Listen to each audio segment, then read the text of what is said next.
أعوذ بالله من الشيطان الرجيم. بسم الله الرحمن الرحيم.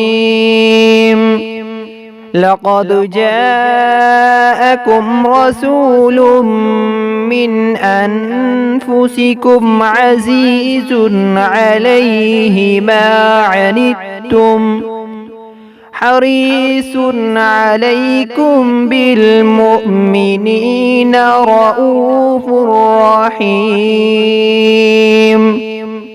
فإن تولوا فقل حسبي الله لا إله إلا هو عليه توكلت وهو رب العرش العظيم.